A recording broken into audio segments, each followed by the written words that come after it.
What you smoking? La Aroma de Cuba, El Pasión. I bought. Which one is that? The blue label? It's the green label. The green label. I haven't seen the green label. So Where'd you pick that up at? Louisiana. The cigar shop you were talking smack about last week? Yes, but I had never seen the cigar. Okay, I went back and I listened. Talking about their selection, you said all they had was a bunch of flavored stuff that you didn't like, and now you come up talking good about them. Now, too, this is the second one. I smoked a Gurkha this weekend again that I bought from there, and it was very good. It was very good.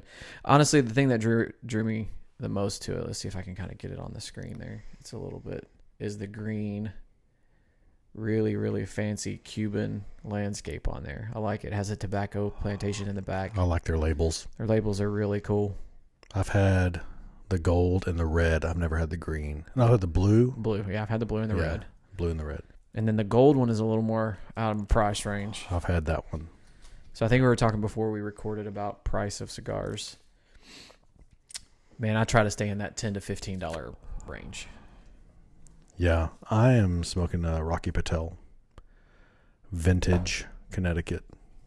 So I'll throw it in your camera because it's closer to mine. Exact opposite of your label. So your label is very pretty with a Cuban landscape on it. This is about as simple as you can get. It's like white, gold stripe with a logo.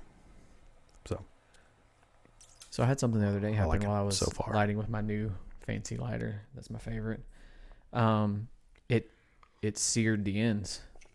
So I had to go back and cut it and then relight it.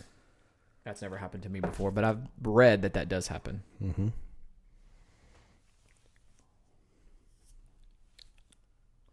Gotten a little uneven. All right, what's it mean? Final Four is all one seeds. We talked last week that it was not a good year for the underdogs, so Typical. apparently... I think that it's okay. I mean, in my opinion, I watched all the games. I was a lot more tuned into one game than the other, obviously, because I'm a fan of that team. But who did Duke beat? Okay, Alabama. Oh, the reason why Alabama was a tough... It could have been a potentially tough opponent is they had scored 118 points. Mm. But they were all threes. Okay, initial response from the cigar. I don't like the flavor. Really? Yeah. I like this. I don't have a like initially. I'm sure it'll get better as we go. Mm-hmm. I like this one. Oh, I almost forgot. Got something for you. Okay. So we have official merch. So when we get it all figured out, I'm still working on the details. This is for you. Thanks, man. I have one as well. When we get it all figured out, I'll post the website that you can find it. We'll start with two different versions of it. That one, which is kind of the entire front. And then I also am a big fan of the pocket emblem, which is right here on the left chest. And then on the back, we'll have one like that. There's two companies that I really, really like. What about about Speedos? Can we get some Speedos? Well, Summer's coming up. Summer is coming up. Summer's I don't know. coming I'll up. have to talk to her about that. So many thoughts on that. So I like to support two styles of company, two types of companies specifically. I like to support veteran-owned companies, which is what I'm wearing tonight. 9 Line, my rummage around and find out. Here you go. Let's see if you can get it on the camera. Mm-hmm. You know, I have a secret obsession with raccoons. It's not so secret. And then I like to support teacher companies. This is a coworker of mine who runs a t-shirt company. So we'll get all the stuff up. I'm still working out all the details with her, and so trying to figure all that out. Cool. If you want to buy a shirt, support the local podcast and a local teacher. Support the local pod. But yeah, the Final Four. I think it should be good games, but obviously I'm very, very biased when it comes to who I think is going to win. If Duke plays well, they should win the whole thing.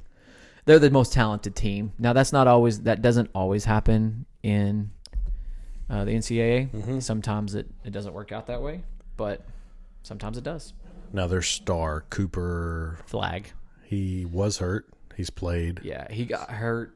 Excuse me, in the ACC tournament. So he didn't play in the championship game of the ACC tournament. But he came back. And did he start in the He Sweet started 16? first round. Oh, first round. Yeah, Okay. he played. He's the best player in the country by far.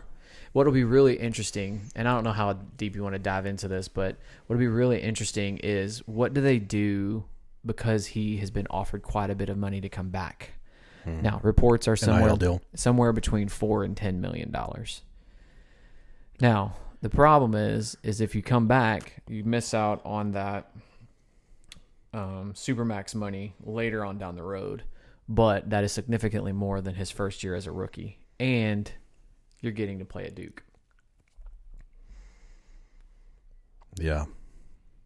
If you were his CPA, what would you advise him to do? I always advise people to make more money because you don't pay tax on 100% of your money.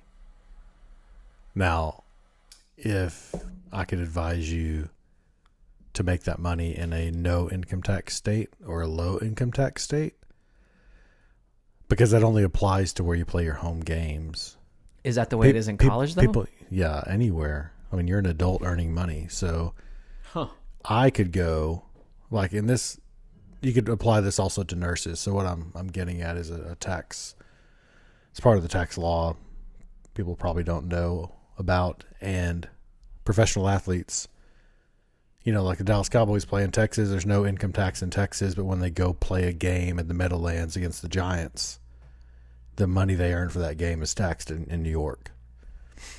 And so that works for every professional athlete. Wherever you play your game, that's where you earn the money. That's where you pay taxes on. So it'd be the same for us. If we worked over the road, say you were, I mean, nurses do this a lot, traveling nurses. They'll go get on an airplane and go work somewhere out of state. Where they earn that money is they'll pay taxes there even if they work in a no-tax state. So if you're a professional athlete, it's still advantageous to play for a team that's in a no income tax state because, you know, for most sports, half of your games are home. So half of your games won't have an income tax. But so what if they sign, this is a what if, I don't really like to talk what ifs, but what if he signs the deal in California? Matters where you earn the money. Where your primary residents are? No, where you play at. Like professional athletes get paid per games. And so for the NIL deals. But if he's not being paid by the team, because he's technically be paying probably by sponsors too. Yeah, but where is his likeness being used? That is. Oh, okay. So it's where his likeness is being used most. Basically, the argument is where are you earning the money?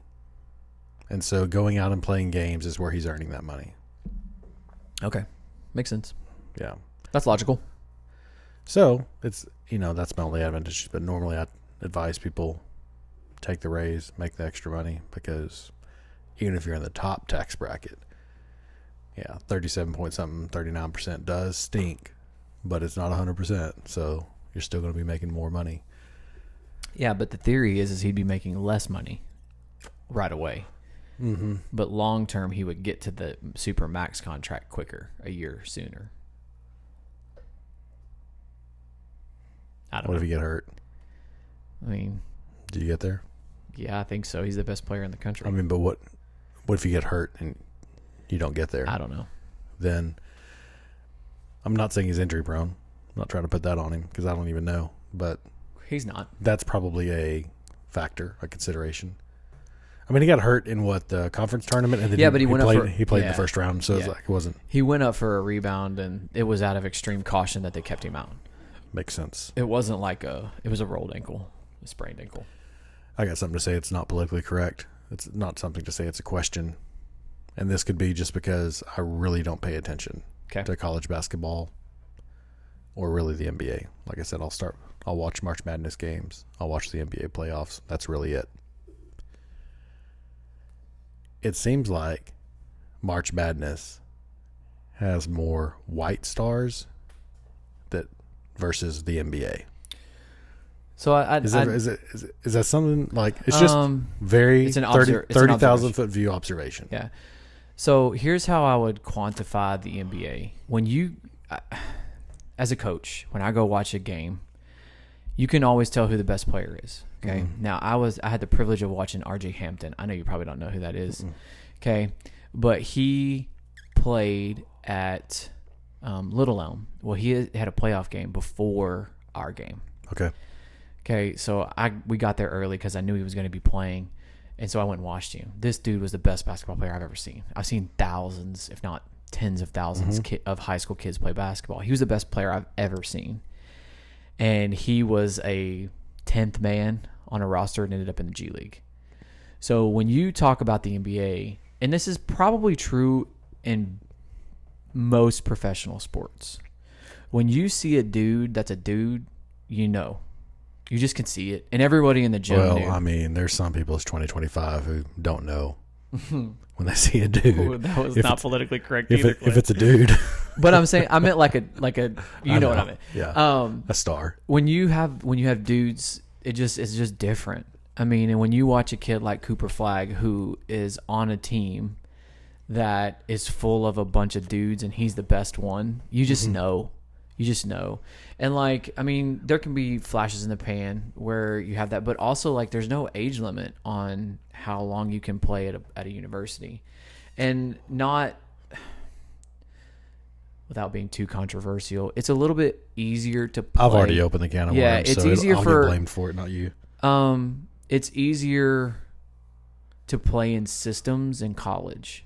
Does that make sense? Like a basketball system. It's easier to play in a basketball system in college. Now that's changing. I don't want to. We're not a basketball podcast, so I don't really want to dive too far into that. But what I'm trying to say is most college coaches run a system, okay, and that system can be a various of things. It can be a motion offense, it can be a flex offense, it can be a dribble drive, it can be a dribble handoff, it can be a 5-out. That's kind of the basics of offense. And once you're in that system for a long time, you can stay there sometimes up to 7 years in certain places, depending on your qualifications. You get very good at knowing where your teammates are. Now, when you're in the NBA, it's a little different because the coaches don't matter as much early in the season because it's just dudes and whoever's the best scorer, which is why Luka was so great, honestly, because Luka made everybody better. But when you're in a college system, a lot of those guys have that system and they go to that college to play in that system. Okay. So for example, at Auburn, Bruce Pearl's there. I don't remember where he was before. I think it was Tennessee, but I could be wrong. But he has a specific system that fits what he runs. Alabama, they have a run and gun style offense. That's why they shot like 53s in the 40-minute window. I mean, it may even have been more. Maybe they didn't make 50. They made a bunch of threes. I mean, it was an NCAA record. Is college basketball more of a team sport versus the NBA is more of a star sport? No, I think the levels are the same. Okay. I think if you were to go watch a conference, like a non-conference game, like Duke versus the University of Des Moines, Iowa, you're going to see every single kid on that Duke team score. It would be no different than if the NBA player plays in a conference game against, like the Mavericks play an Eastern Conference opponent who's at the bottom. They're going to beat them by 30. But when it gets to the playoffs, it kind of levels out, right? Because everybody plays defense, everybody plays offense, and your coaches are much better. And the coaching matters a lot more the closer you get to the NBA playoffs and the further you get into the tournament. Because like these guys are the best in the world at what they're doing. So I think that's the biggest difference between the two. And I think that's why, I mean, if I'm just being honest with you, like the NBA is becoming a little more European, right? And arguably the best three players are European. Luka, Joker, and Giannis. Yeah.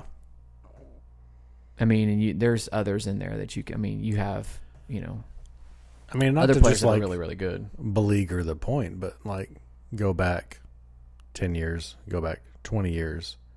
I mean, that's not the case. You can make some arguments. European? For that. Not European, That's but what white. I mean. That's what I mean. Yeah, European, no. But you got to remember, too. I mean, think about or before that, Charles Barkley, then Shaq. Before that, MJ. Then you got Kobe way after that to LeBron. I would say part of the other reason I'm still mad at Fire Nico is Dirk changed all that. Dirk made the game international. Mm-hmm. So you have now people like Giannis and Joker and Luka who look up to him as a figure of NBA lore, which is so important. And so he made the game international. And now, or even like Pau Gasol and Marc Gasol. One played for the Lakers, one played for Memphis. Those guys are phenomenal players. And you have Peja Stojakovic, who was a great, helped the Mavericks win NBA championship.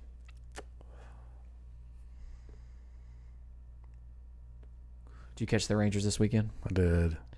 Should have been 4-0. We got rocked today. Yeah, I Kumar saw Rocker that. got rocked. Your rocker got rocked. And the family text was like, "Hey, when do the Rangers start playing football?" I was like, Oh, gosh. shots fired." Because Man. it was 14-0. Well, and that, yeah, that was rough because Cincinnati's a better team than Boston. Yeah, I agree. It's way too early to make determinations, but Cincinnati's a better team. So you go play Boston and get 3-1 in a series. That makes you feel good, but then you get rocked 14-6 was the final, or Kumar, 3? I don't know what the final was. I hadn't 14-3 maybe. I should look it up. But Kumar Rocker got rocked in his last spring league game too. So he's been having a tough go at it. I think he was in for, was it 5 or 6? I didn't even look. So I had a conversation with my father-in-law about the TV rights and stuff like that has to go into the Rangers. And, man, they're not easy to find. I'll tell you that. I was really hoping that they would broadcast a majority of the games on CW33, which is a local channel here. But it doesn't. It seems to be like every third one. Side note, back to the Rangers, it was 14-3. Ooh, and it's a field goal. like 14-3. Some Cowboy scores now. I get it. Took me a second. What's even worse about that 14-3 is Cincinnati was 14 hits and 14 runs. Oh, man, his ERA is going to be out the roof. He's going to have that 1,000-point ERA. 14 hits, 14 runs. Yeah, that's tough. Well, I mean, you knew that there was going to be some blips in the radar the year that they won. Okay, the year they won the World Series. My coworker down the hall was like, "All right, yeah. 158-0. Yeah. Yes, baby, we're winning all the way." Yeah. And he was like, "Hey, man, it's just game one." I'm like, "I don't care. Today, we're undefeated, baby." That's right. Not so much anymore. We're 3-2. I mean, it was exciting to watch the other day. I mean, we'll definitely go and watch a game this summer when things slow down a little bit. My son's already asking, so it's like, "Hey, yeah, we'll go." Yeah, it's what, 54 game thirds. So it's like you win 54, you lose 54. It's what you do with the other 54 that matters for your season. Yeah. So if these are 2 of the 54 we're going to lose, then all right. I mean, I just wanted to get in the playoffs. If you only lost 54, you'd win 108. So that's not bad. If they make this is early prediction. If we can have 2 of these 3 stay healthy majority of the season, we'll make the playoffs. DeGrom, Evaldi, Molly. I can't say his name. Marle. However you say that. That's right? Yeah, Yeah. but If they can stay healthy majority of the season, we'll be fine. I was impressed with Leiter. But he's a wild card, right? Because Yeah. you also have, I would imagine they're going to send Kumar Rocker down and they're going to call, I said his name last week. He wears the glasses, Dane Dunning. I would imagine he'll get caught up immediately. Yeah, we'll see. So I want to expand on a point that I made last week before we dive into this week's stuff. So last week I was talking about the intelligence of kids these days. And I was talking about the bureaucracy and how it gets into the way of, learning at times, and then also the test being a little bit too complicated. And so I had someone who listens quite a bit text me a question. I was talking about spring breakers and how you see around this time irritates me because they ask these kids simple questions that they don't know the answers to. Right. The man on the street stuff. Which again, they also target those people. So I smaller sample size, and let's be real. Well, they target them and they also play the ones that are entertaining. Yes. If you know all the answers. Yeah, you're not getting on TV. And so, I would imagine that sample size is pretty more. So here was this question. he was asking about the practicality and the difficulties of the question, and he says, "Do you think that this is part of the problem as society, or who at large has no grasp of history, especially with Americans? Should we not be pushing students to learn more complex ideas?" The simple answer to that is yes. Like, the simple answer is we should push our kids to learn and do a better job of in that. But my point from last week was that the bureaucracy gets in the way of that. Okay. And I, without diving too deep back into that point, but I do want to touch on this. A lot of times with No Child Left Behind, there are students in my classroom that have no business being in my classroom. Either one, they're extremely high and they need to be in a class that's full of students that are comparable age, or they're extremely low. And because of No Child Left Behind and the inclusion things that go with SPED and 504, they have to be in there. Yeah. They have to get minutes. There's certain regulations and laws, which is a bureaucracy that we have to follow. Not to say that we don't have an equal opportunity to an education. That's not true either, because we do have that. But my point in saying that last week is every single time that we have another bureaucratic thing written, that's another hoop that we have to jump through, whether it's about a test, whether it's about a student learning objective, whether it's about another thing that you have to do in order for us to be able to be successful. Now, I think and I hope that with the Texas legislature tabling some of House Bill 2 and 3, I don't know if you saw that. It wasn't on our thing, but with tabling House Bill 2 and 3, I'm hoping that they're going back to the drawing table. I've been told by someone that I trust in the know that they're going to represent it in 2 weeks. So it was tabled last week. This week, hopefully the second or third week of April, they'll represent it. Now, I don't know if that's the case or not. We'll see. I just worry that, like, as we continue, the longer that they hold out, if we don't have an answer by the beginning of the school year, school districts hand out contracts to incoming and returning teachers starting about this time of year. Okay. The districts that I've worked in the past have always given them out around the middle to the end of April. If they don't know how much money they're going to get or not get, they may hold on to them a little bit longer. I don't know. Yeah. I don't know. So, I mean, that's just a blip of kind of that. I didn't talk about this yet, but because I've been trying to find a great place to put it in, but I didn't get to go on March 17th to listen to Money speak. Somebody sent me a recording. So he still doesn't sound like a politician to me. He still stammered a little bit, although it was better than his Zoom, which I only got a little screen recordings of that because I wasn't able to log in. That was an epic failure for him, by the way. Right. He still does not sound like a professional politician, and I can't decide if that's a good thing or a bad thing. Do you have an opinion about that? I don't think it needs to. I don't think you have to sound like a professional politician, but you are tasked with communicating.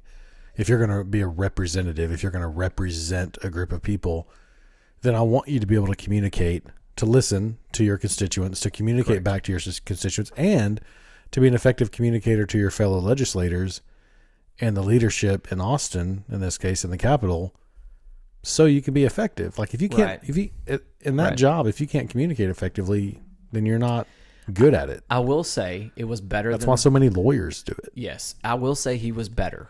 He sounded more confident in his answers. He sounded more confident, but he still seemed very uncomfortable. And I can imagine, like, if you took someone who was not used to speaking in public, specifically, like in front of a contentious crowd who everybody's not paying attention to you, like, now imagine going in front of a classroom full of students that don't care about what you're talking about, and you're now trying to talk to those people. Yeah. Does that make sense? Like, it would be like me going into a CPA with my note card and trying a bunch of CPAs and trying to talk about numbers and stuff when I really don't have a clue. I mean, I just think that there's a different way to handle this and approach it. I'm not sure that I have all the answers, but it's like, man, come on. You're talking to a bunch of educators.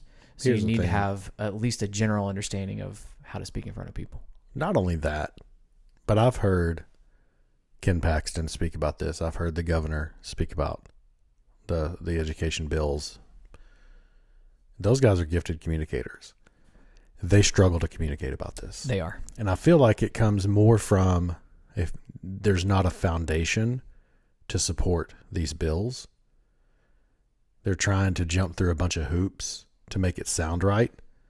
And when you do that, eventually it collapses. Yeah. And I think that has a lot to do with kind of what we're seeing and hearing on the communication front. Is this is not a solid foundation. Like if there's a solid foundation for something, like you can support it time and time again.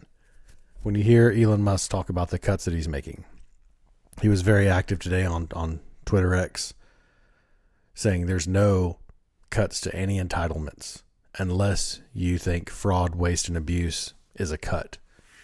So he can speak to that very clearly. You know, he can say that because he has a foundation to work from, saying, no, we're not cutting alive people's Social Security. Correct. You know, that's not what we're cutting here, and I can prove it to you. And plus, everything we do is up on our website. You can see exactly what it was, and the people that we cut Social Security benefits from were over 120 years old. You know, so like you can it's simple. Like you don't have to. It's like my kid when they want something, they come in with a story. You know, they got some background. You know, they come around and I just have to tell them sometimes, like, get to the point. If you want this, like, you got 5 seconds, get to the point, which is a good life skill for them to learn anyway. It's not just me being a mean dad.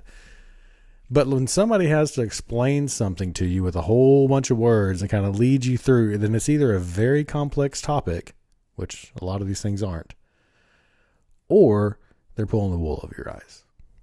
That's just my simple litmus test for when I'm listening to somebody speak. Well, and I was also thinking like our run sheet was really skinny this afternoon, and then I was also talking with someone today, and they were asking me kind of like the principles of our podcast. I was trying to explain them what we do, kind of like what we talk about, and I'm like, it's kind of current events, it's kind of politics, it's kind of sports, it's kind of just two dads, and we talk about cigars or whatever. And he was like, well, what's like the fundamental foundation of what you're talking about? I'm like, freedom. Yeah. Like, I love freedom. That's what I love. I love the fact that we can come into your garage, we can put it on the internet, and we can smoke a cigar, and we can not have to worry about anything. Yeah. So that's my litmus test. If it gets in the way of freedom, then that pulls me into another direction. So if a majority of the people are talking about vouchers, then I should support it. Okay? If I love freedom, if I love the way that looks, then I should support it. I can't find enough people. Mm-hmm.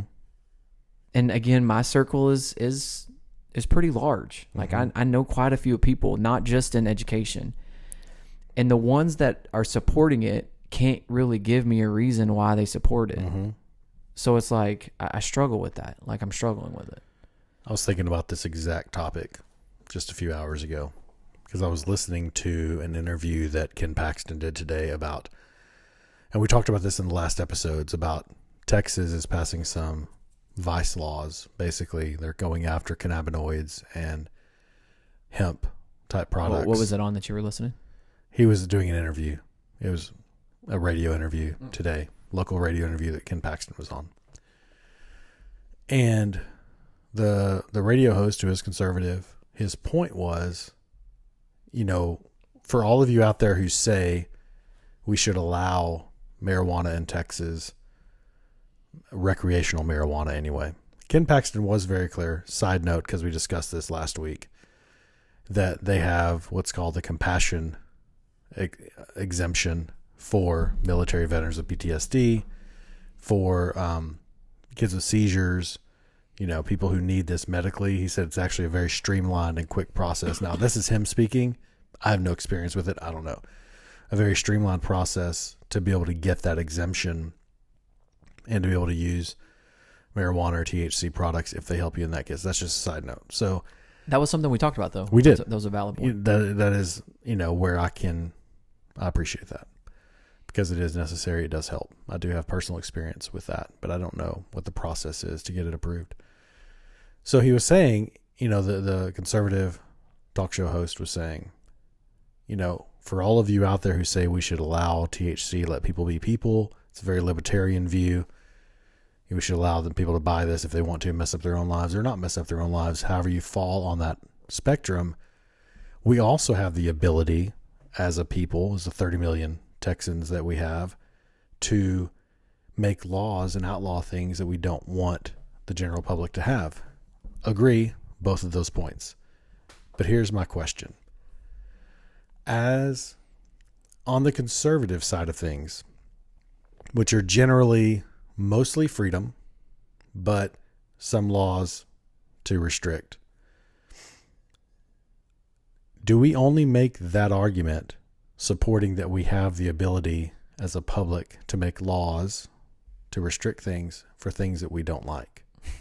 For example, using this same logic, if a majority of the people wanted to outlaw firearms purchases, how would the conservative talk show host feel about that?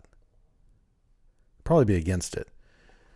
But it's the same premise and the same logic they're using for people being against THC use, which, by the way, our leadership in Austin has not and will not put a referendum to it. Same thing with vouchers. Yeah. They won't put it to a public vote. So are we selective with what we're okay with restricting freedom on? To things we just don't like? I think because the voucher argument is a freedom argument. Can I go another direction for you? Yeah. And this is a topic we haven't talked about, but I know we've both at least thought it. Well, I'm not going to put it in your brain, but I know I've thought it. So if a majority of the public votes to support Sharia law, are we okay with that? That's what I mean. Like using that's kind of where line of thinking. And that's what I'm getting at with vouchers, is because that is a freedom argument. When you hear, when you say, I know. When you find anybody who supports it, that's all they say is, well, we should have freedom of choice. Okay, well, let's work this thought out all the way to the end of what that actually is going to mean and what that's going to look like. Do you still like this? Oh, no, I don't like that, but that's not what's going to happen. How do you know? Well, and they use the same issue whenever Obama put in all the rulings, like the no check for terrorist attacks, like the terrorists, they could be held undetermined amount of time, unlimited amount. Well, Obama administration was like, yeah, well, we're not going to use that. Well, then all of a sudden when Trump got in office, they're like, we need to repeal that, because they were worried that he was going to do that. And so it's a sticky question, and I don't think enough people care to think that far and that deep into it. Because I want to make the argument that if you're going to be a freedom person, that list that you don't have freedoms to do should be extremely small. And I don't see the support for THC in this case. And like we talked about, Ken Paxton is a great communicator. Lieutenant Governor is who we're talking about if you're not from Texas or in Texas. He's a great communicator, but he struggles to communicate on vouchers, and he struggles to communicate on THC because I believe there's not a strong foundation. Now, he did say, this was shocking to me. Again, we talk about the foundation of our podcast. It's understanding that there are multiple ways to see something and that a lot of things aren't real black and white and there is nuance. He did say there are 1,100 McDonald's in the state of Texas. There are 1,300 Starbucks, which honestly I thought there would have been more McDonald's. There are somewhere between 7,500 and 8,000 smoke shops. I can believe it. Really? Yeah. I mean, I see a lot of them, but you feel like you see more McDonald's and Starbucks than you see smoke shops or vape shops. I mean, there's 3 smoke shops in our local town, and we have 1 McDonald's and 1 Starbucks.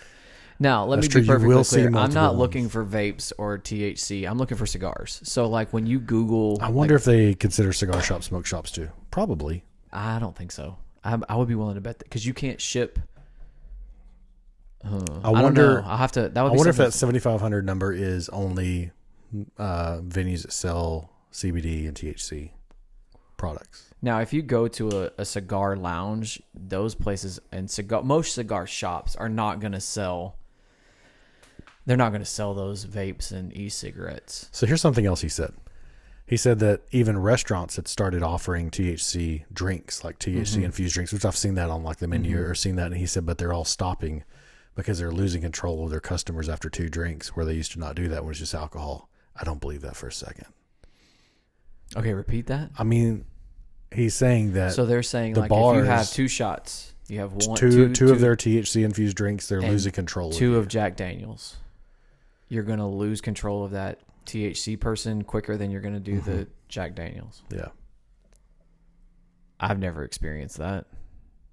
Now, I'm not in the bars, so I don't know, but Yeah, just from my uninformed opinion. I don't think I believe that. No.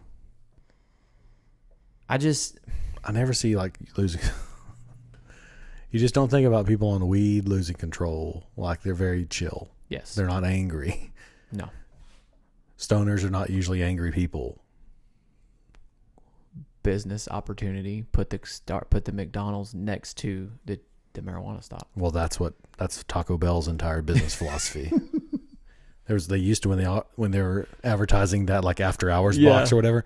That was 100% for the stoners. Yeah, 100%. Jack in the Box did the same thing. Yeah, 2 tacos for 99 cents. Yeah, Jack in the Box and Taco Bell of like we know our demographic. Smart business model. Yeah. But I also think there's this check of freedom too because of what happened with COVID. Yeah. And I think that too, like, I mean, I personally did not take the vaccine.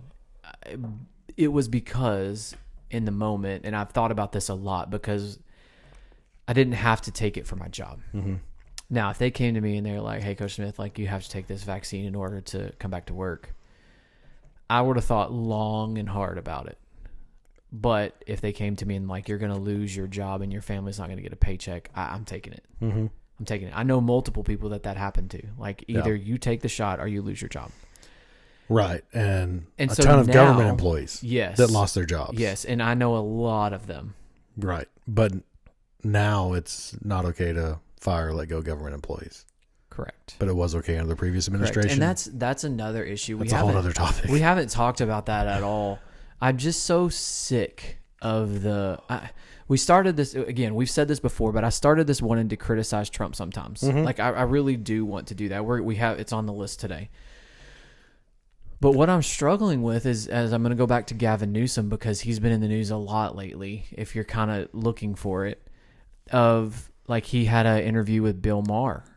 Mm-hmm. And he's like, look, Gavin, Mr. Newsom, governor, you can't go around the country talking about how, and have this podcast where you're going to, have all these grandiose ideas and you're talking to all these conservatives when your own state is in shambles. Mm-hmm. Like, one of the ladies on Bill Maher's podcast, or on Bill Maher's show, was like, look, California's a wreck. Like, you can't present yourself as having a solution to solve the country's problems when you can't even get the support of your own state to fix some of the issues that you have in your state. Mm-hmm. But here's my point back to her. They don't care. Yeah. He's a Democrat. Mm-hmm. They're going to vote for him. It doesn't matter what he says or how his country, or how his, not country, but how his state is being run. I agree with you saying that, because I was listening back through the editing process of our last episode where we showed the Bill Maher and, well, that was actually in episode 20, where we showed the Bill Maher and Charlie Kirk, not Bill Maher, I'm sorry, Gavin Newsom and Charlie Kirk. Correct. Podcast. And we were saying on there, like, you can't go around and do this. You can't go around. I'm like, I think he can. Yeah. He doesn't have to prove that he's a centrist. Yeah. He doesn't have to go to the center right. To the center left. He doesn't have to. Yeah. He will pick up Democrat votes. He only stands votes to gain by moving more to the center. Whereas on the conservative side, and I use this term just here in 2025 because it certainly can change, has changed, and will change. But when you are the current winner, you can't do that. Correct. You've got to stay within the party guidelines or you will be ostracized and you'll be out. But if you are the current loser on that side of the political spectrum currently, you only really have votes to gain by moving to the middle. Right. Because you already I agree. You already have your base. Well, and I think Gavin Newsom is a much better choice for them at the moment. I reserve the right. I'm not married to this idea, but I think he's a better candidate than Bernie Sanders. He's definitely younger. 100%. You put those two up right now, only one of them has a shot at even having a shot. Yeah. I'm not going to say a shot at winning just yet, but only one of them. Bernie Sanders does not have a shot. But I don't like Trump talking about a third term. Keep that crap out of your mouth. I know. Like, what are you doing? And because this is where this type of stuff turns me off. Yes. Like, I cannot support that. Mm-mm. Like, and I know he's joking. Is he though? I feel strongly that he's trolling. It's okay. Trump. It's Trump the troll. I'll buy into that. But you cannot say that. No, you You can't. cannot. You cannot say that. You cannot even troll Trump. Like you can't. Oh well, there's a way around it. That's what I saw the quote. I'm like I couldn't. I wasn't in a mental status. I wasn't in a mental state at the moment to even click on the link to open it. It's in my saved for later files when I'm in a good mental state because he cannot do that because then he's totally gonna wreck everything that he's done so far. Right. That's what I mean. You're winning right now. Like, don't go. All you did was like throw a box of ammunition over to your opponents whenever you say something like that. Yes. You give them stuff to hit you with. Yes. And maybe Trump in his like 4D, 5D, whatever chess brain of politics that he has, like is thinking like whatever they attack me with, he already has the next response that's going to make him look even better. Maybe that's the case. I'm going to give the guy somewhat of the benefit of the doubt there, but I agree with you 100%. It's like we went to a different church Sunday. A friend of mine got baptized. The pastor, lots of jokes. I don't mind it. I like throwing in the humor in throughout. It keeps everybody engaged and everything. I'm not I don't have issue with that. One of his jokes that went way too far though. Like he's throwing around a lot of jokes already. That's cool. That's fine. That's his style. Got no problem with that. But there's a very prominent pastor in our area of a very, very large church that is now going to jail or prison for misconduct. You know, very well-known, big name pastor. And this is not the first time this has ever happened. And this is just something that unfortunately you hear about from time to time. But he made a joke kind of, it didn't start out as a joke. It started out as a reference to like evil and no one is immune to it and things like that. So I'm like, I'm following you. I'm tracking with you on that. That's right. You know, this big prominent pastor leading all these thousands of people is not immune to evil and evil things. But then his joke is just wait till y'all hear the stuff that comes out about pastor. And he names another pastor on staff at the church where he's at. Oh. Like, oh, right? First of all, I am of the strong opinion everything's funny. But not in that context. That's a joke that you keep in staff. That's not something you say from the pulpit. Yeah, and when it's kind of fresh like that, like this has just happened to this prominent pastor, right? It's pretty fresh in the news. Like, and so that's what I mean. That's is this stuff on? Is the video? Is it on YouTube? Do they stream the service? They probably do. Oh. Well, and here's another thing. Here's another thing, is that they're the type of church that have multiple pastors and they each preach at different intervals. They don't just have one guy preaching all the time. Okay. And we were, I believe, it was either the second or third service where the one that we attended that day. And I'm like, you told that joke at least one other time or two other times, and nobody said, "Hey, let's cut that one for the next service." Like nobody pulled him aside and was like, Hey, but that one's not appropriate. I don't want to slow your roll, but maybe we cut that because I just like again, and I am very much of the opinion maybe that everything he poked fun at himself. Just wait till you find the stuff that comes out about me. No, that's probably that might be even worse. Not as bad, but still bad. Yeah, I don't think you should say that at all. So that's what I mean by Trump. Like, there's just some things like it's not funny. So what did the crowd? I'm interested now. What did the crowd say? It was not. I mean, he got some good laughs on his jokes, but when that one came around, and then he kind of doubled down on it a little bit. No, like, move on. Oh, move on. It's like when the comedian is falling and they're like, you know what, y'all are all stupid, and then he walks off the stage. Yeah. Y'all just don't know what funny is. Well, he did a little Jim Gaffigan. I don't know if you listen to Jim Gaffigan any, but Jim Gaffigan will speak for the audience. He'll say a joke that's a little on the edge, and he'll be like, "Oh, they didn't like that one." He's like talking in his head, you know? Yeah, it's like his internal commentary. And he says that he started doing that when he first started out because nobody was laughing at his jokes. He was just getting started out, so he would start to like the commentary to help him get through it, right? And so that was kind of neat because I like Jim Gaffigan. He's funny, and he's got like 5 kids, so I like the 5-kid humor, right, you know, and right. that works out. But this pastor kind of did a little bit of that, like, I'm like, no, dude, just like completely drop it and move on.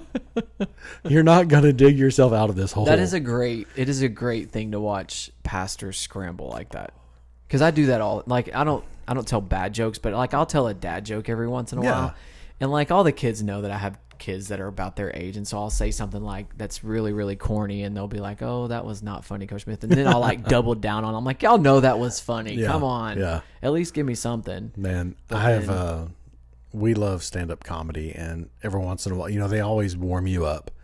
And the first person who comes out on stage is usually the host of the venue. Correct. Like it's usually the person, like kind of the MC Right. will come out and do their set first, and then you have kind of like a C-lister and a B-lister, and then you get the headliner. Correct. There, and that MC is usually the one who just can't take the criticism, and so they'll sit there and be like, "Oh, I can't believe y'all didn't laugh at that." I'm like, "Well, if we didn't, we're certainly not going to laugh at you saying I can't believe you didn't laugh Yeah. at it." Like that's Or not like gonna when be you like, go to "Oh, a concert and it's like you're the right." DJ. Yes. Yeah, and it's just Yeah. the house band. Those are always my favorite parts of the shows to watch.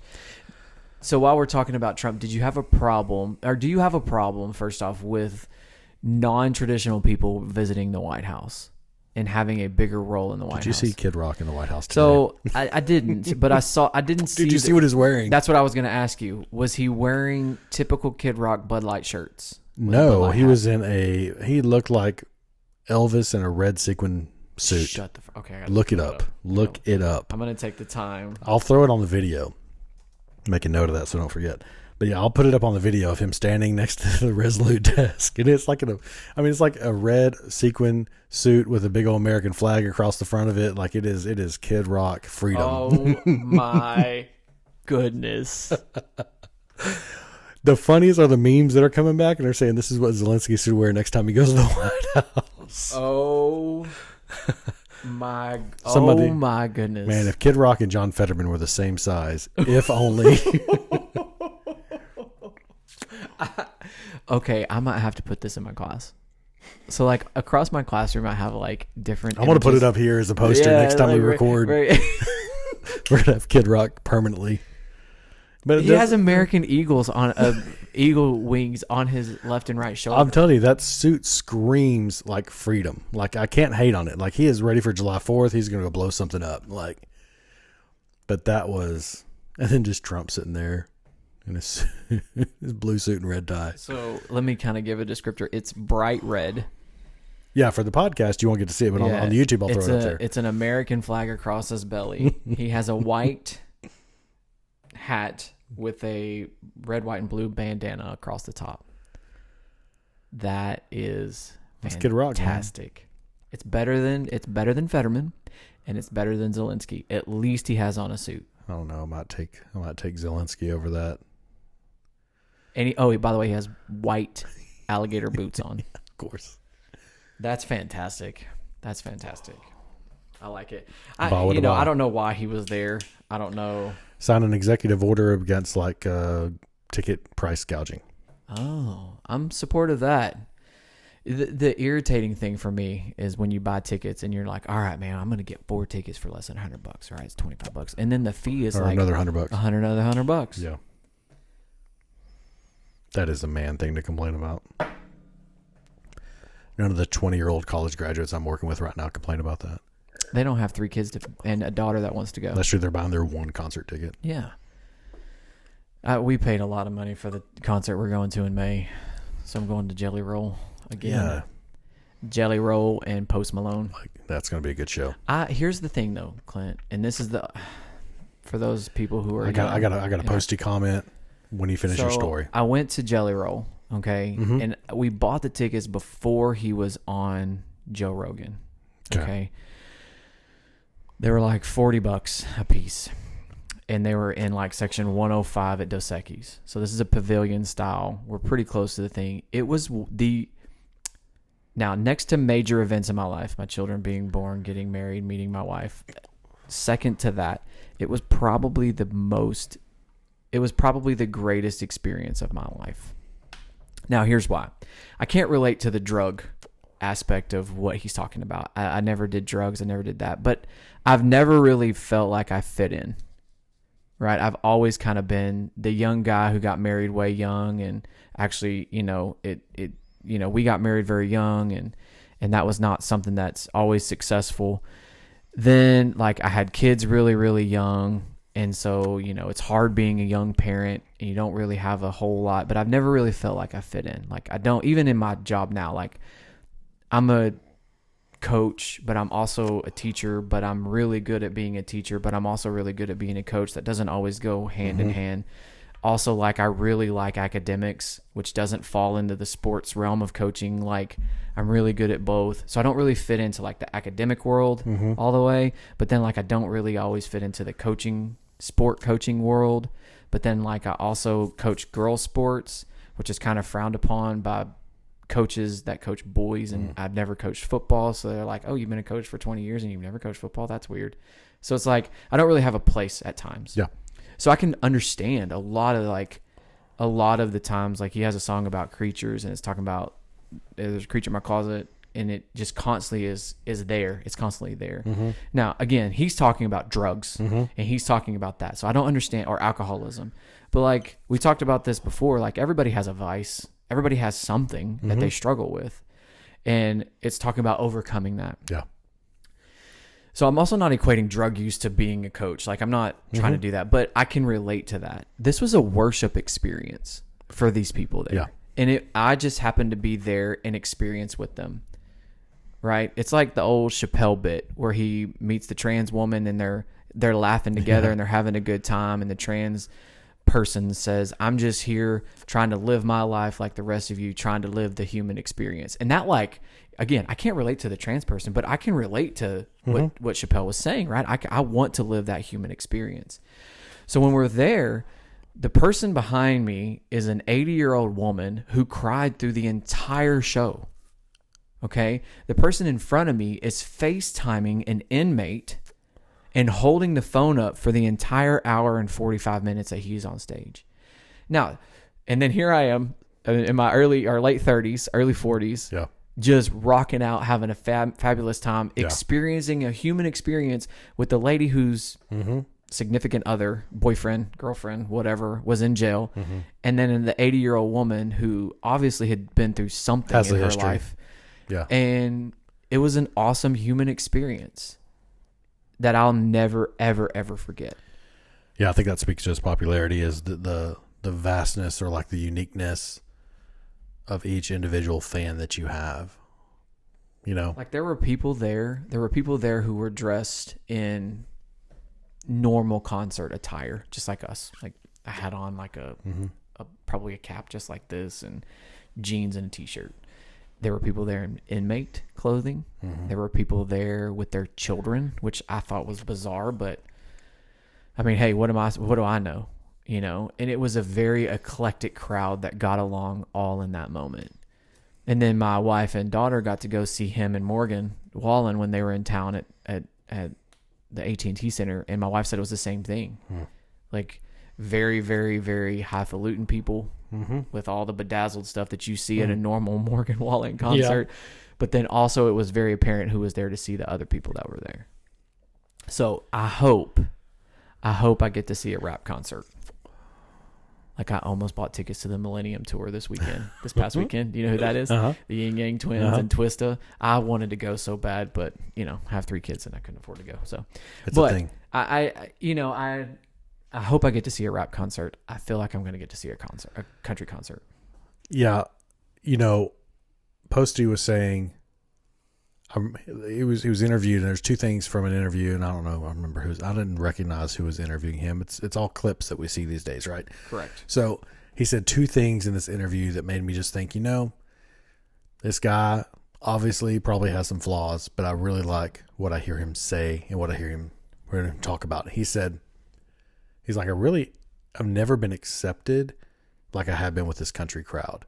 He said, I'm going to hang out here for a little while.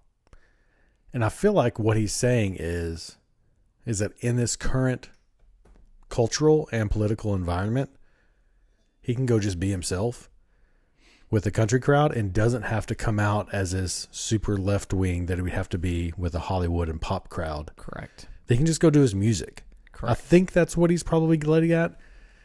But the other thing he said, I liked even more. So if you watched the SNL 50th, it's the 50th year anniversary of SNL. They had a big concert on Valentine's Day, Radio City Music Hall, and I watched the whole thing. There were some really great performances, and there were some that were super cringe. Just hard to get through. Right. But one of the good performances were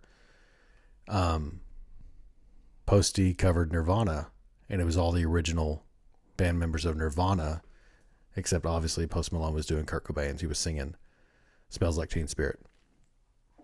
And Dave Grohl is playing drums, frontman for the Foo Fighters, who is the drummer for Nirvana, and he's playing drums. And so this interviewer, this lady asked Post Malone, she was like, how awesome was that to be at SNL 50? He's like, yeah, it was awesome. He was like, and all those people, when you're up there covering Smells Like Teen Spirit, just like going crazy for you. And he said, no, let me stop you there.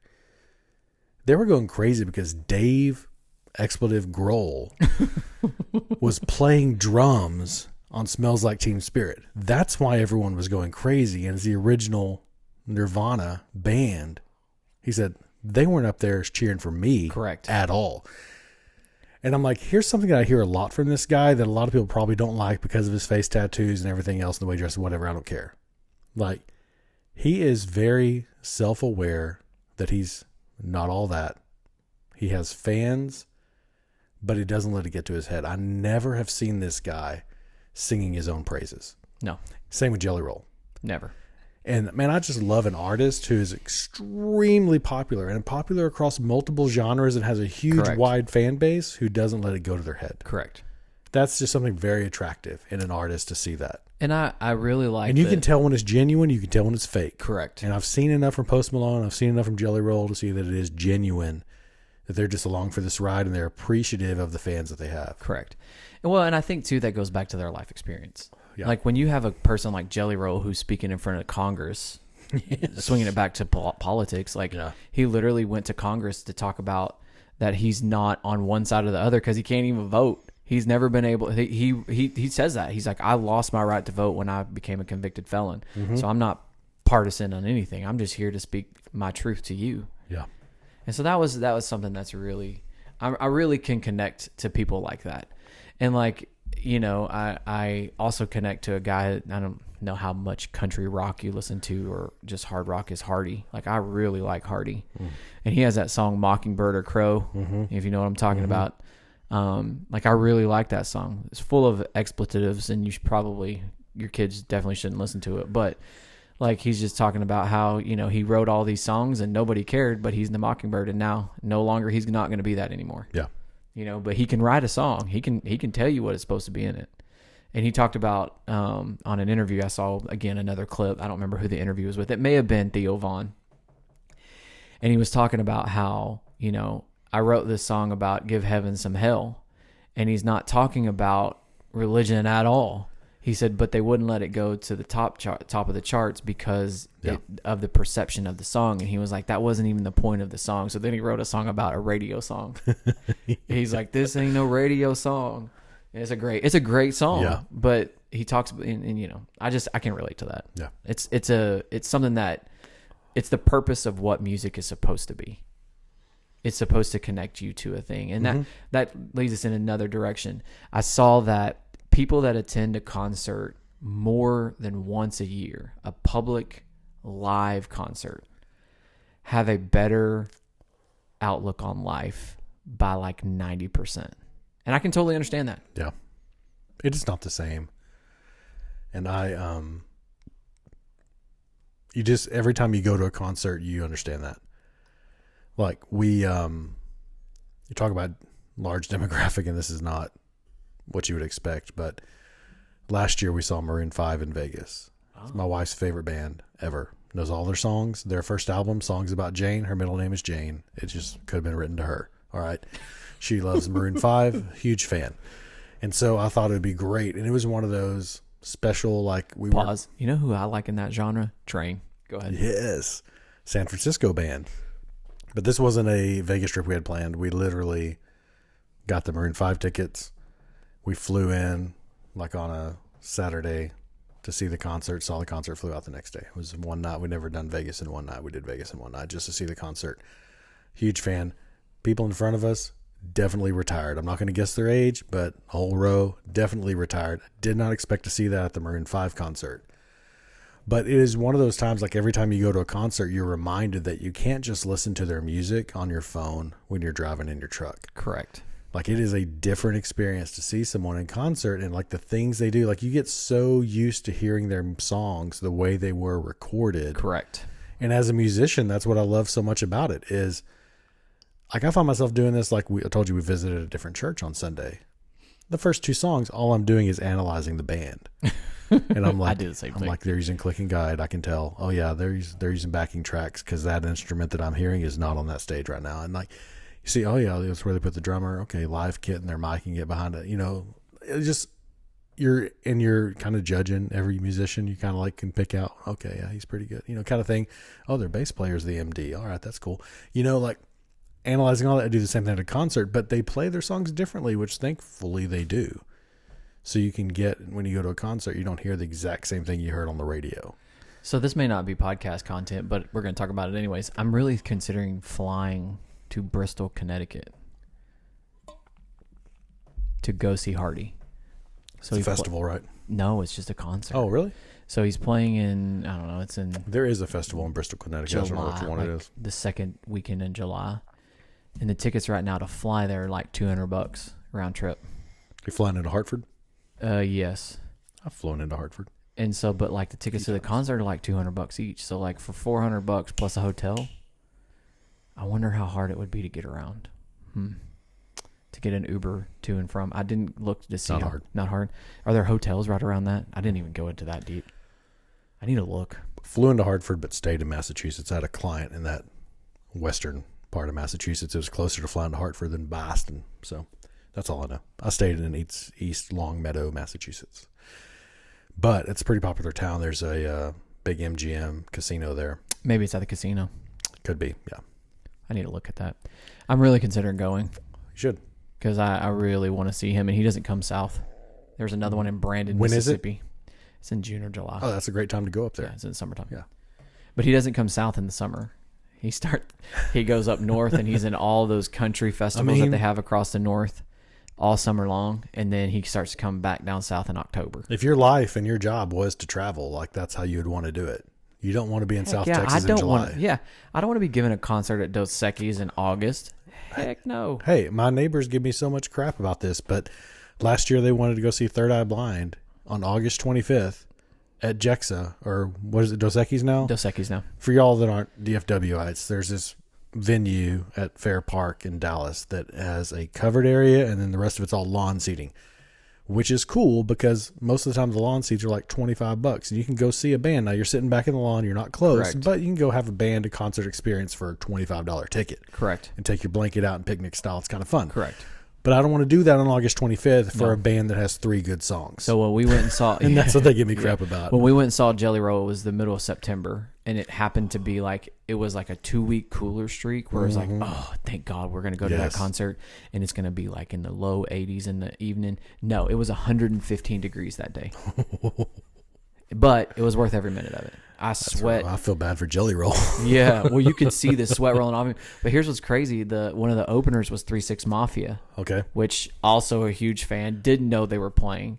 Opening for him. Halfway through the concert, were you able to sneak up and get some seats? No, because it was packed. Okay. It was packed to it's standing room only across the whole thing. Okay. And like even even behind where the seats are, there were people standing in that looking up at the screen. So it was a sold out concert. But 3-6 Mafia, one of the guys comes out in a straitjacket all the way through the whole concert. He sang in that straitjacket. And then about like the second to last song, they had somebody come out and he was like, "We got to take this off. My wardrobe guy did not tell us it was going to be 115 degrees today." I'm like, yeah, that was a bad choice on you. Yeah. This is Texas in July. While we're talking about 3-6 Mafia, did you see they the Supreme Court upheld the ban on ghost guns? Yeah. Okay, we're talking about freedom. That seems to be the theme of today. I don't, on principle, have a problem with this. With the ban or with the ban ghost gun? on the ghost guns. I don't on principle. But also it's like, if they're making it, how does that infringe, like, is it because it's not a registered piece of equipment? Is it because of a safety issue? when I posted the link in there, that was the article that referenced back to 2023.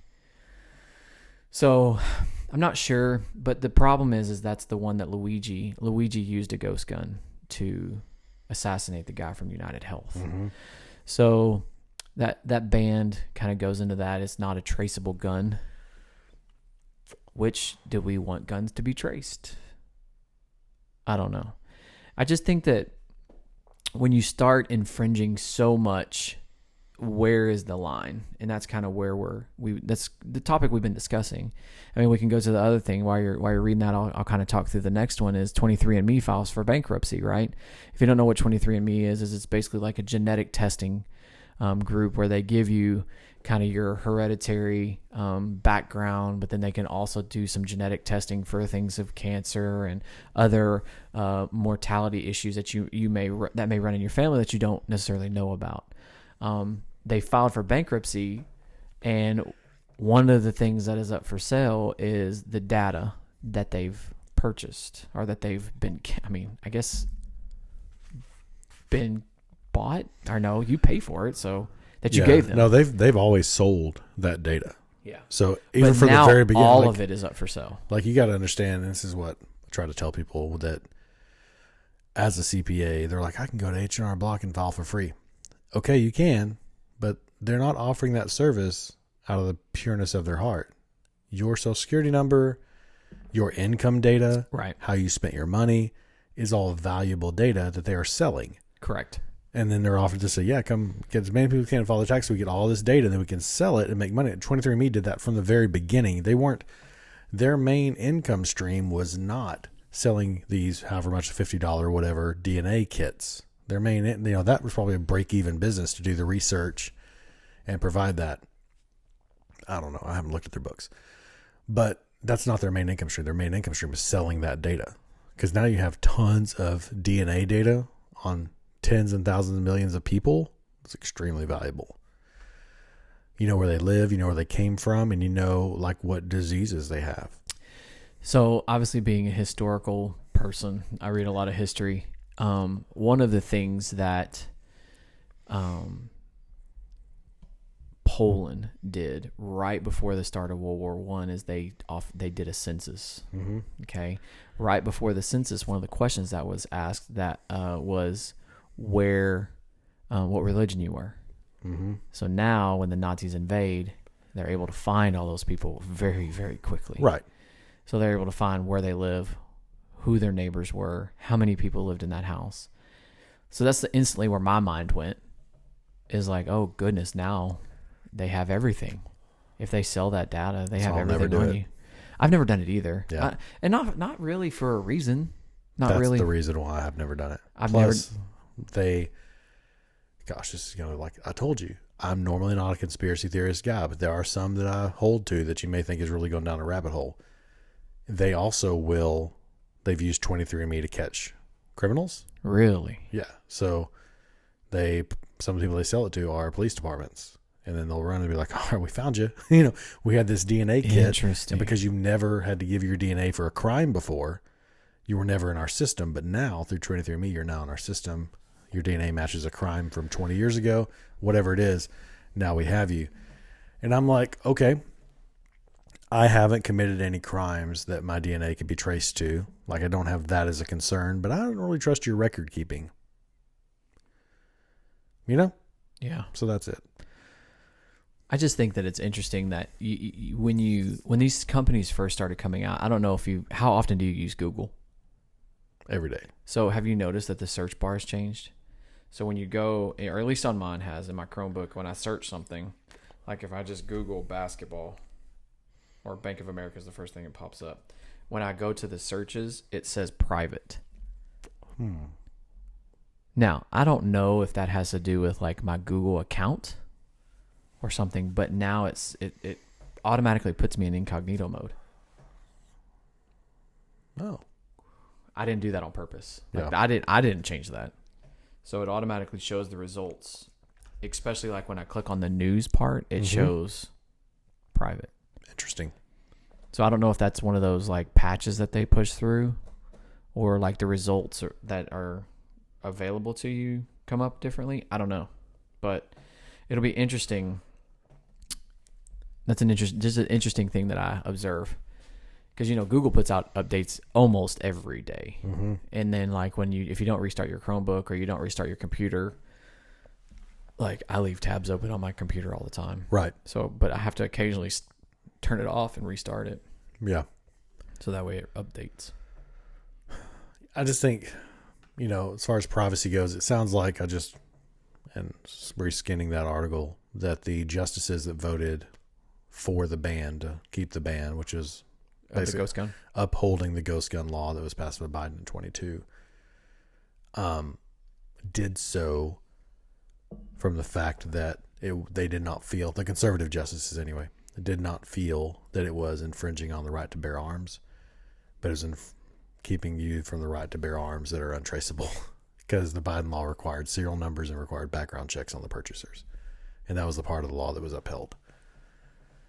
I don't really have a problem with that. Yeah. All of my guns are traceable. So are mine. I take that allegedly. back. I have one that was handed down from my grandfather. Yeah. That thing barely shoots straight. Yeah. I don't even feel comfortable. All of mine were lost in a boating accident, so get that out on the pod. They were all lost. I used to have some, but I had all of them on the boat. We with me literally one day. have a Winchester rifle sign on our podcast. I am a Winchester fan And a Remington fan.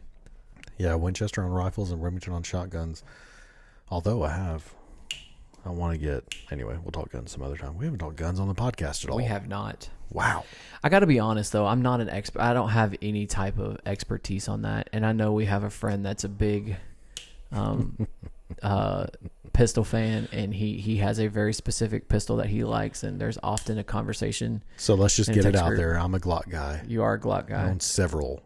And I'm also very practical. And he's not. He's a 1911 guy. And the debate between Glock and 1911 is stronger than the OU Texas OU rivalry, the Texas A&M Texas rivalry. It's stronger than any of those. And so we just have a lot of fun with it. Hey, you got your 1911 with 7+1, and I've got my Glock with 17. Like, whatever. I guess shoot 7 times and throw it at the guy. I guess I don't know. The thing is I don't really have a dog in the fight, because I can drop it in a puddle of mud, pick it up, and it'll still shoot. It doesn't That's matter pretty cool to me. too.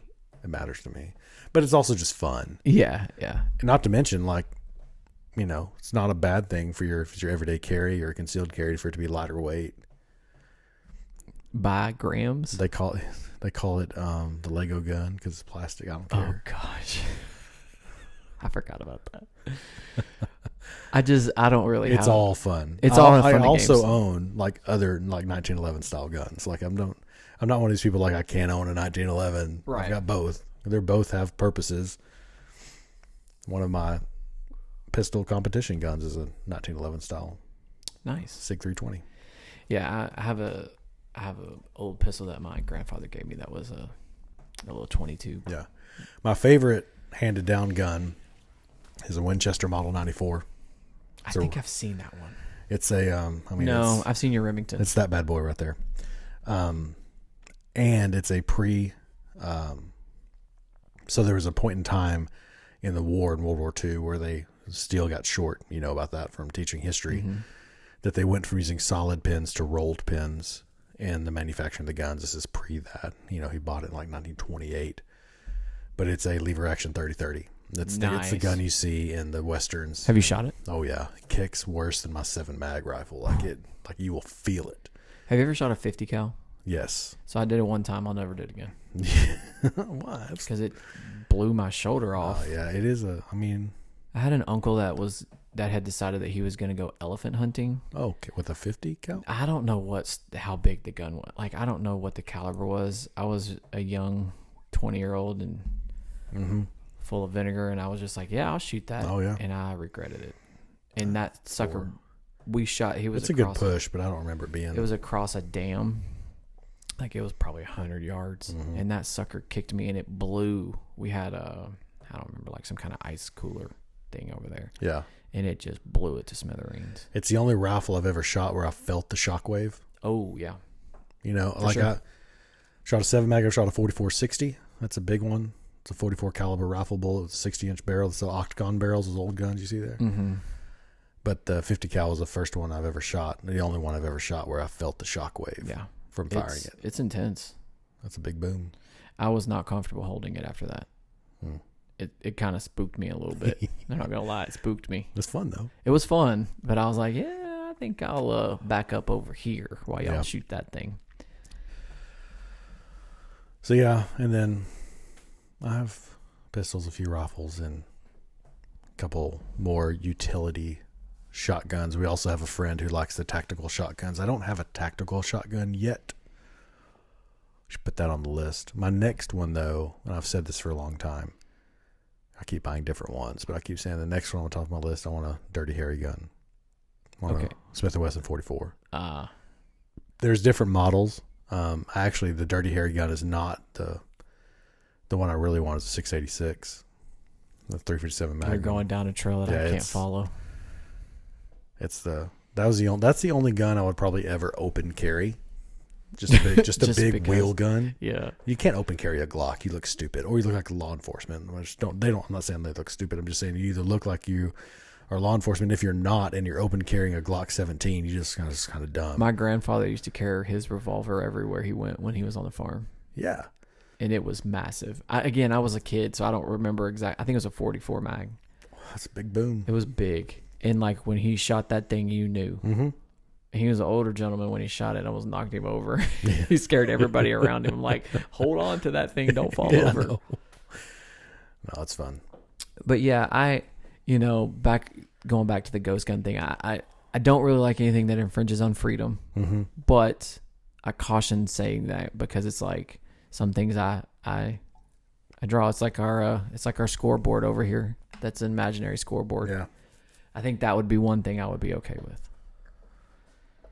I'll put a little tally over here. Yeah, I'm still more on the right side for it. But this cigar was better, but then it got too hot and burned a hole in the side.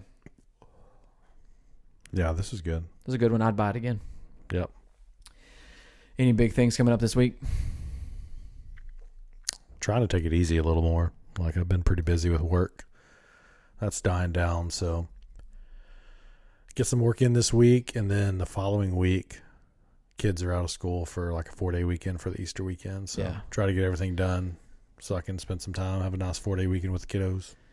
We have district track this week, prom this weekend, and a volleyball tournament, 3-dayer. Then the following week we have something big going on, and then baseball season starts for the little one. So this is the busy season. And you have like this in education anyways, you have this little blip of freedom for like spring break. And then once you get to spring break, it's like sprint to the finish, and it's every day there's something. Yeah. And then we hop into testing 2 weeks. So once that starts, it'll be sprint to the finish until like the middle of May. And then there's like this lull. Mm-hmm. Like the last 2 weeks of school, you're like, is this ever going to get over? Because all the testing is done, Yeah. And so there's not a whole lot. There's not a whole lot you can hold them accountable for. Right. So it's like, all right, guys, let's try not to get in trouble today, okay? Yep. And this year I have one class that's that way, and they just cannot not have something to do. It's like, guys, we're trying to have like a catch-up day. Like, hey, guys, I know half of you haven't turned anything in 3 weeks. Trying to make this easy on you guys. Trying to make this easy on you guys, but they can't handle it. Yeah. And if you've been a veteran teacher and you're listening to this, you know exactly what I'm talking about. Yep. You have those classes where you're like, hey, guys, let's stay busy today. Or, I'm walking around helping individual kids trying to catch up on whatever. But it's okay. I love it. Won't do anything else. Have a good week, man.